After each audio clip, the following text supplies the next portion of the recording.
Hi. It's great to be here, and I'm really happy to receive this honor on behalf of David Y.H. Louis.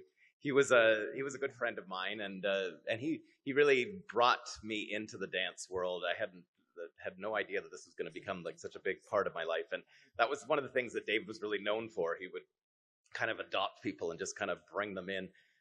David was known to have these.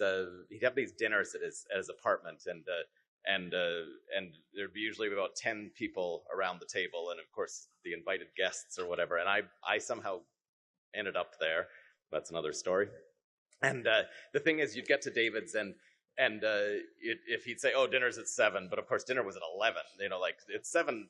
There might be groceries in the fridge or whatever. It wasn't about dinner. It was about the company. It was about being there or whatever.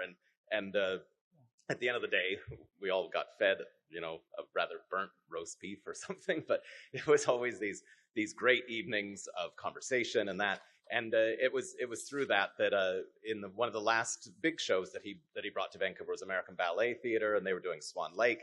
And I had just moved back to Vancouver, and David was like, "Well, they need a company manager while they're here." And I was like, "Oh, I don't know what that is. I don't know, whatever." So I showed up at the Queen Elizabeth Theatre, and the opera orchestra was there, and of course the ABT, and that was my introduction to dance. And there I was, I don't know. I was young. I'm like 26, I guess. And seeing that dance and seeing that company and what it was, and companies of that scale coming to a place like Vancouver, Vancouver, it's a great city. It's my home. I love it. But the things that David brought to Vancouver would never have come to Vancouver if it hadn't been for him. And he was always greasing the wheels and making things happen and getting people to open up their wallets and trying to do that as well. So it was like 15 years later when, after years of him always saying, "Let's work on a project together, let's do this," or whatever, there was always a bunch of things. Well, one of them was, of course, the dance center that he helped build in Vancouver, which is this amazing facility. When the construction actually happened, the roof deck didn't have enough. The budget constraints that got cut, and David, of course, wouldn't have that. So we had a couple of fundraisers where we had these extravaganzas that were put together, and at the end of the day, we raised the $200,000 that was needed so that we could actually finish the roof deck at the dance center. And it really is like sort of the crowning piece of it, of that building.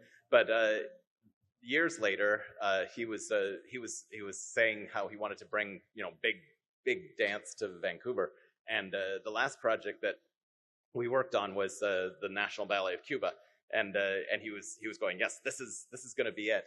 And finally I said, "Okay, David, let's do it. Let's jump into business together." And we managed to make it happen. I was actually, in September of 2011, I was on tour with the National Ballet of Canada, and I got the call in Calgary that he had passed away. The show was in 5 months, and David's health had always been an issue.